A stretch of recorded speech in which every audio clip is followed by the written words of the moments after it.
1 year ago this month, I took over this yard and started putting things together. And I am going to go over what I have done this year to get this yard in this shape during the worst time of year, which is August. August is always the toughest because we just got through July and we've got a few more weeks of really demanding weather, particularly with cool season grasses. I'm going to go through here and show you guys what I did to get to this point with this yard. Seed varieties, fertilizer, aerification, everything that I've done, soup to nuts, to go from this to this. So anyway, stick with me here. We're going to go through all of it, show you some videos that you can refer to help you on your journey to get your yard back from a tough summer. So let's get started. Weed control at seeding. Did I do anything? No. I didn't put in any weed control, though I have gone over in several of my videos, and I do go over it in my overseeding video. If indeed you are totally, completely inundated with weeds, you can put something down. I would recommend at least 3 to 4 days before you tear up your yard. And the reason being is you don't want to mow 2 days before or 2 days after putting out a herbicide. And the reason being is you want it to get it to absorb. So if you have a lot of weeds and you want to remove a lot of those weeds, I go over in that overseeding video. The Scott's for seeding has Mesotrione in it. Any Mesotrione product you can go ahead and put out on your yard if indeed you have a lot of weeds on it. There's also quinaclorac, just to be sure. And I'll put some of these products here that are actually on my Amazon storefront. Those of you putting out quinaclorac are probably going to need a backpack sprayer. Another technique you could possibly use, I did not do this, is actually put glyphosate on the area and completely kill the grass. And you can go ahead and seed same day with glyphosate. But usually what I do when I put glyphosate down, that'll be a total vegetation control. You want to put it down and I always come back in the next day, then start tearing stuff up. Again, you want that herbicide to be absorbed by the plant. And I have actually done glyphosate applications on the grass and not really disturbed it so much. Come in and thatch or aerify the yard or the turf area and then seed into it. And what it is, glyphosate generally takes about 2 weeks to really brown up the grass. And particularly if you're going with ryegrass, which germinates in 3 to 5 days. Usually the transition between the grass you put glyphosate on dying and the ryegrass coming up, it's only a few days transition if you do that. So that's one advantage to ryegrass. So all in all, I did not put any weed control down when I did this renovation. So I'm giving you an idea of what I did. Now, after I seeded, of course, I got a lot of cooperation from Mother Nature. 9 weeks with 2 rain events and in the 90s. As many of you may know, in the eastern seaboard, we had one of the worst droughts in recent memory, and I did have some spots that did not come in. I did have to water quite a bit, but I did get it in. However, and the reason why we're here is, this is one spot that I had a lot of trouble with, and what it was a low spot in the yard. I think a lot of my problems with this yard was that it was mowed by a riding lawnmower, and they were going over the same area each and every time and compacting the area. I think this area was a low area, which actually held water. Anytime you have low areas in your yard and you go over it with any type of piece of equipment, it's going to compact the soil much worse. And I had a really difficult time here. I added organic matter. You can see the video here where I actually showed you what product to use. I used a Scott's organic matter for turf, but I used that in my spot treatment video where you're actually going in and actually fixing areas and repairing them.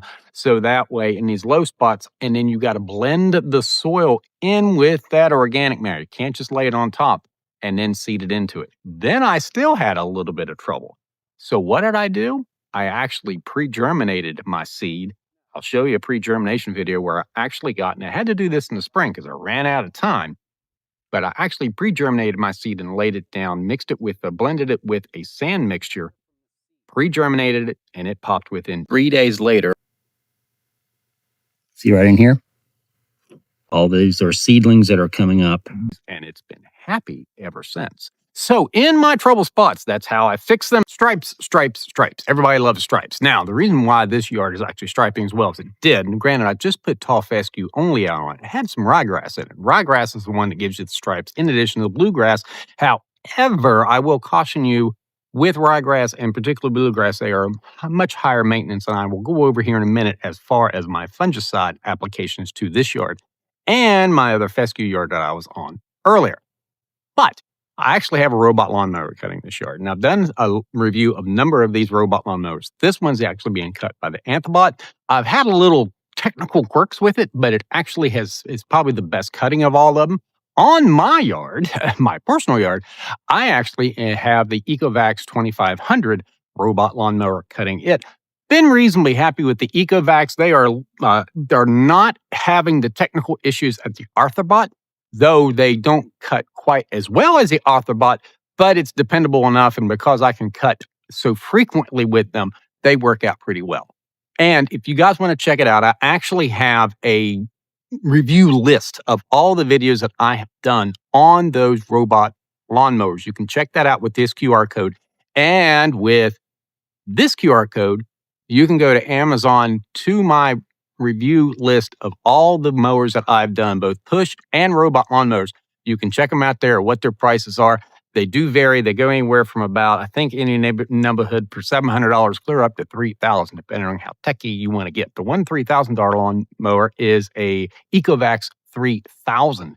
It's actually a very good lawnmower. I do like it. It does a very good job, and it's just an option that you have depending on the price point and how techy you want to go. You can check out all those videos and see maybe which one works best for you.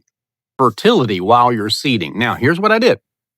Took a soil test. I have a soil test video, shows you how to take the test, how to fill out the paperwork, and how to submit it. Now, here is a QR code that I actually have in the comment and the description of that soil testing video. Pretty impressive QR code here. So, the reason why I put the QR codes in these videos is that some of you watching on TV, there's a lot of you watching on TV that can't get to the comments and the description, so I put the QR code here. If you hold your cell phone up with the camera on, go to the QR code, let your camera focus in on a little bit. It'll actually give you the website. You hit the website, it'll take you straight to it. This website right here tells you every single state in the union, including Alaska and Hawaii, where you can get a soil test either for free or usually less than $10. I think Clemson's the one that I recall seeing. They charge you $8 here in West Virginia. It's free. I think NC State back in the day when I was there, it was free to all North Carolina residents.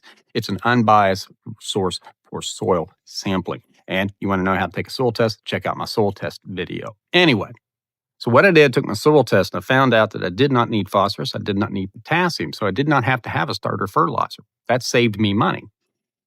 The only thing you really need if you have potassium and phosphorus already in your soil is really nitrogen. And I have a certain thing that I do when I seed with nitrogen that I don't know if anybody else really does. You can call it a little secret. I don't like secrets. It either works or it doesn't. I'm not on this hack or secret kind of person. Anyway, what I do is I base my first nitrogen application on what species I am seeding. Real quick, ryegrass generally germinates in 3 to 5 days. Tall fescue generally 10 to 14. Bluegrass generally germinates anywhere from 21 to 28 days. Okay, that's pretty much a rundown on cool season grass. With ryegrass, I go out with my first nitrogen application on that 3rd day. Tall fescue on my yard that I did here, I go out with my nitrogen application generally that 5th to 6th day, 7th, right around in there. I'll tell you why I'm doing this here in a second. On bluegrass, I generally wait till about the 18th to 20th day to put out my first application of nitrogen. The reason why I do that is this. Nitrogen is extremely mobile in soil. It can run off, it can volatilize, which is actually entering the atmosphere, and it can leach down into the soil. There again, it is very mobile. The reason why I delay that, let's say you put out nitrogen on bluegrass, it's not going to pop for 21 days, not absorbing anything until then. A lot of your nitrogen, particularly with this Anderson product that I used, I think it was a 24011, if I'm not mistaken, or 22011. Anyway, that's the product. Still have on my Amazon storefront. If I were to put that down the day I seed, by the time the 21st day comes around, the 50% of the water-soluble nitrogen in that bag of fertilizer pretty much going to be gone.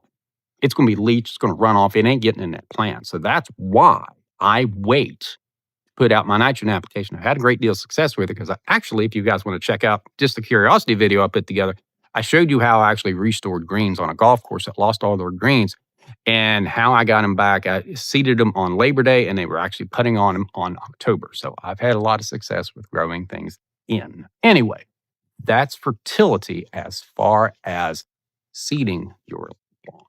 Springtime came and everybody's putting out pre-emergent herbicide. But did I? On this yard or the other yard that I seeded last year, I did not. Not a bit. The reason being is I wanted that entire spring season. And if I needed to, I could, about right now, because we're having actually a cool time here in August in the Mid-Atlantic region. I wanted that ability to seed if I needed to. I can't say it's a school of thought. It's actually proven, for lack of a better word. I knew these yards, two things going for it. One, the other yard that I showed you in the introduction had pre-emergent herbicides applied to it 3 years previously. Generally, and it is part of the integrated pest management movement, if you will, of the 90s, that they had a lot of golf course superintendents and turf managers. We started, I can't say educating ourselves, but really started looking at what we're putting out in the environment and trying to reduce those inputs, if you will, not only save money that way. But generally, if you put out a pre-emergent herbicide 3 years in a row, you can skip a year. I didn't know if anybody knew that, but there you go. So I knew I was going to be pretty safe there. And it also gave me the flexibility to seed as I went through the year, because I still had a couple little spots here and there. And you can see in my pre-germination video, I think I did that probably April, early May. So I still wanted that ability. And if I would have had a pre-emergent herbicide then, I would not have been able to seed there in the spring. So that's what I did with pre-emergent herbicide. Now, I had to treat a little bit with post-emergent herbicide, but my game plan going into the year was for, if I did happen to have crabgrass, I was going to go with the quinaclorac product that I talked about earlier.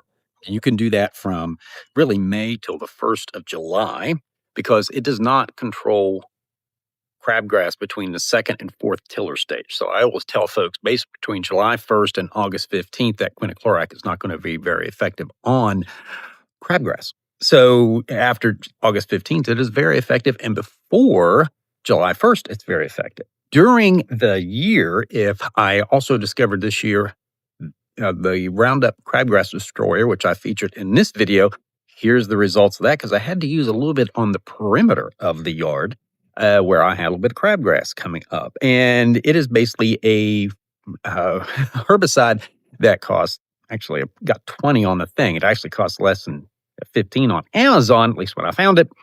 And it does very good on mature crabgrass during that July 1st through August 14th timeframe.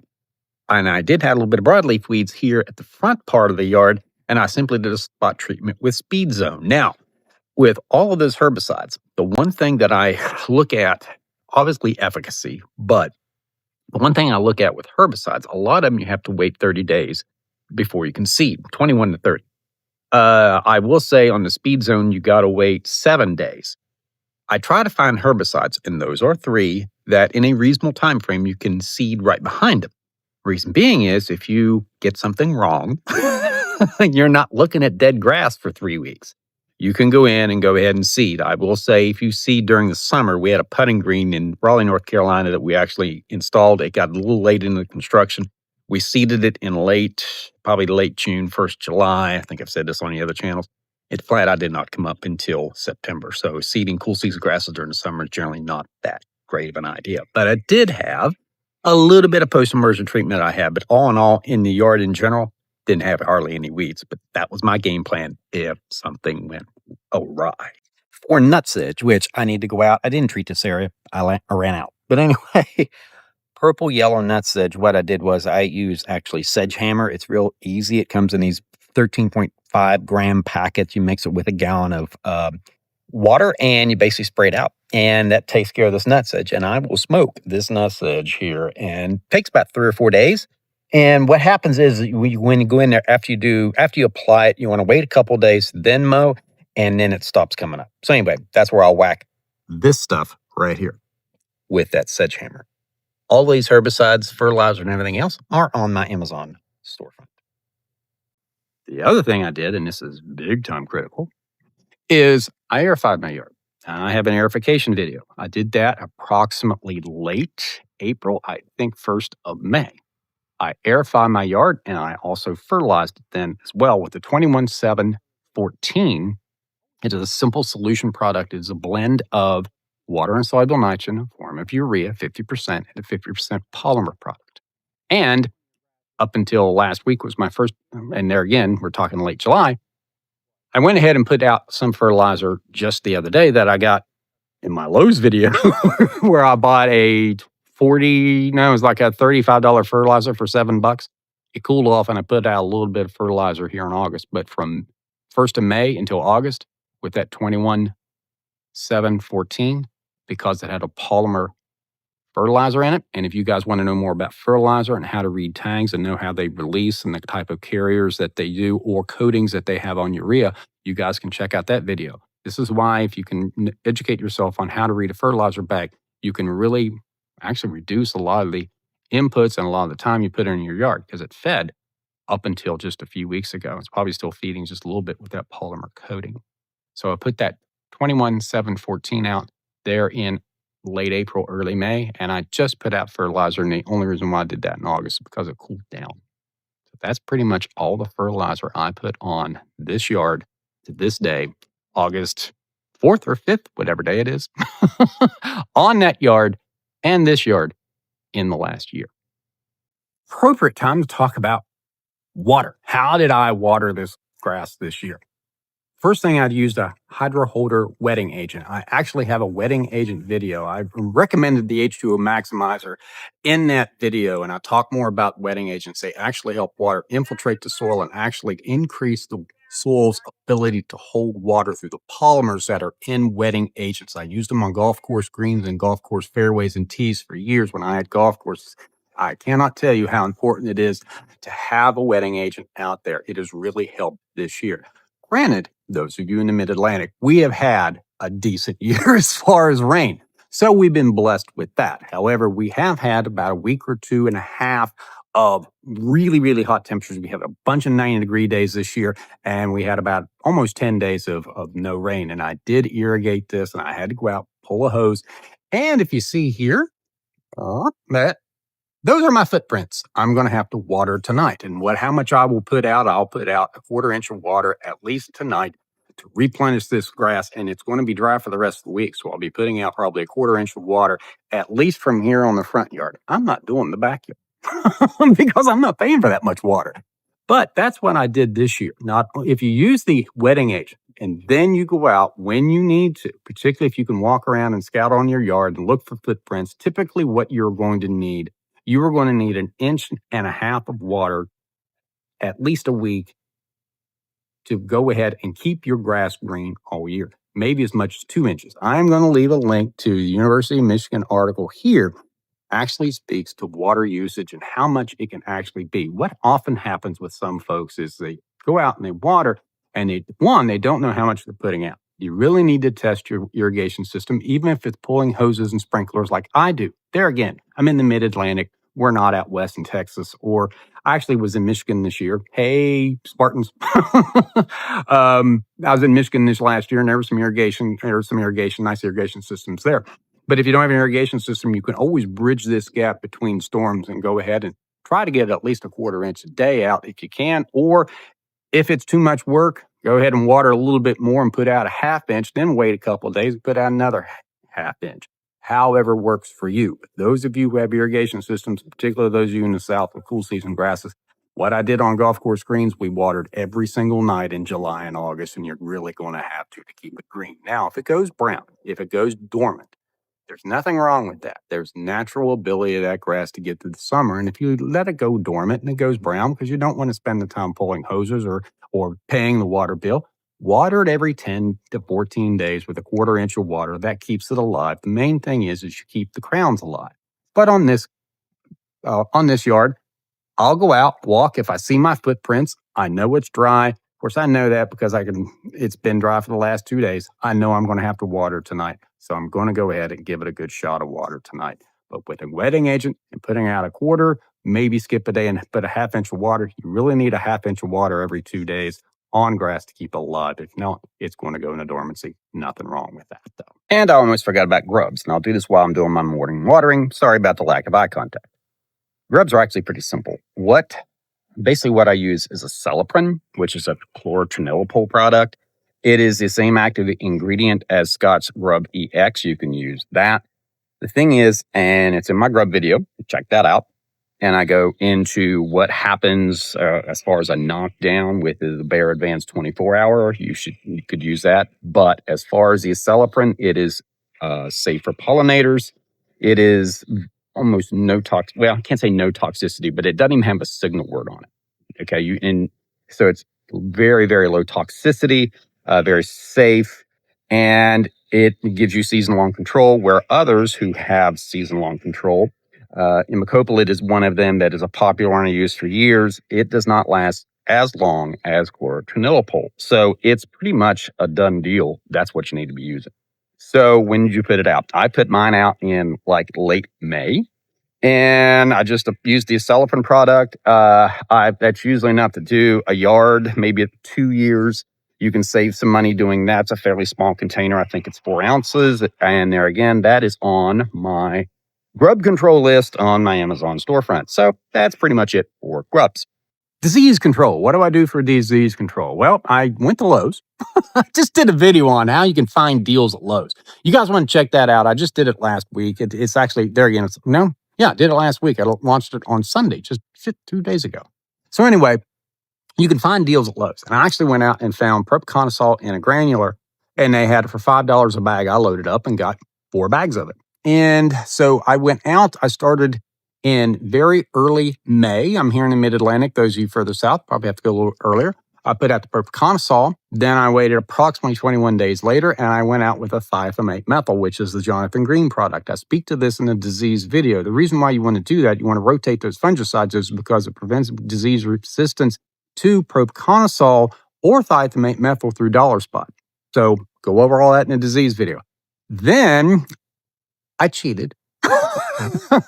And I didn't put out anything for Pythium. I didn't put out anything other than, I didn't. And the Scott's Disease EX, there again, go over it in a disease video. And here's a QR code for my my fungicide ideas list. If you guys need some fungicides, particularly Jonathan Green, I haven't been able to find anything else. The thiophamate methyl and Jonathan Green's the only one you can, for lack of a better word, legally put out. It's the only one that doesn't have restrictions on the label that I found that you can put out without having a professional applicator's license. Anyway, that's the distinction between the Jonathan Green product and other thiophamate methyl products, including the Lesco. I had a comment from one guy, the Lesco product, I think it's Fungal Z. There's a Lesco product, thiophamate methyl escapes you right now, but actually you have to be a licensed applicator to put it out too. The 3336, Cleary's 3336, same thing, you have to be a licensed applicator. Says it on the label, you got to follow the law, label's the law. Anyway, Jonathan Green product, you can put it out and be a homeowner and do it and still be following the law. Anyway, rotate propiconazole and thiophamate methyl. Then for Pythium, I was hoping I wasn't going to get Pythium, but I did. So I had to order an oxystrobin. I did get it. This is what it looked like about 2 weeks ago, late July, because we had generally on Pythium. If you want to go preventative on Pythium, I generally on golf course greens started going with Pythium control. And oxystrobin, we have, and it escapes me, it's called Subdue is what it's called. And I believe the active ingredient here, you might be able to find it. And I think it's labeled for home lawn use, but I'm not sure. But usually I always go with the anoxystrobin. The anoxystrobin can also be found in Scott's Disease EX. Anoxystrobin will not treat for dollar spot. So that's why the dollar spot thing is so critical on the propiconazole and the thiophamate methyl. There again, see my disease video. So, sum up. Propiconazole first in 1st of May. Late May, I went out with thiophamate methyl. Waited about mid-June, put out propiconazole again. Then about mid-July, put out thiophamate methyl, and that's when I got dinged with Pythium. So I went out with an anoxystrobin. I actually put that out with my orthodolin spray. I actually go over how to put things out with an orthodolin spray in this video if you guys want to check it out. It is a sprayer that you can use with concentrates. Works very well, and it's less than $15. You don't have to go out and buy a $100 backpack sprayer. You can actually put majority of stuff out with that on these concentrates. A lot of stuff. I'll show you how to do that in that video. So, and I'll probably go ahead, since I already have Pythium, go out with the anoxystrobin probably here next week, because I put it out last week, probably every 14 days until at least the middle part of September here. And I am due for, I will probably go out with another thiophamate methyl application at the same time And then I'll probably finish things up in early September with a propiconazole and monitor things in October. Though I have been bitten hard on, but granted, putting greens, this bent grass in October with dollar spot. So I'll probably scout things and just be aware of what's going on. Typically here in the mid-Atlantic, I think once when you're in the 1st of October, you're probably out of the woods with a lot of disease. So that's my disease regimen. So to finish the year, since I went ahead and took advantage of this August little break we've got, candidly, it's probably why I'm getting some dry spots in my yard is because I put that nitrogen out in August. Maybe shouldn't have. Maybe I got too excited. Happens to all of us. But I'll go ahead and keep that grass watered so that way it keeps going as the year goes on. And I'm pretty sure I can keep it going until 1st of September. 1st of September, I will aerify this yard and I will go ahead and seed my varieties. Go ahead and use the rest of the seed. By the way, seed typically lasts about a year. So since I bought it a year ago, I need to go ahead and use all of it. I will go ahead and probably reseed a little bit in this yard over here. I've got a couple spots, one of which my son sits in his hammock and keeps his grass on one area and it's compacted. I'll probably agitate it, put that ceramic aggregate that I talk about in my summer proofing video in there. Might even mix a little bit of organic matter in there because it's a heavy traffic area. And that Scott's organic matter it's for turf and it's actually very good for compacted areas, particularly if you blend it with that ceramic aggregate there. Again, I go over the ceramic aggregate in the summer proofing video. I would then go out probably mid-October with another pound of nitrogen per 1,000 square feet.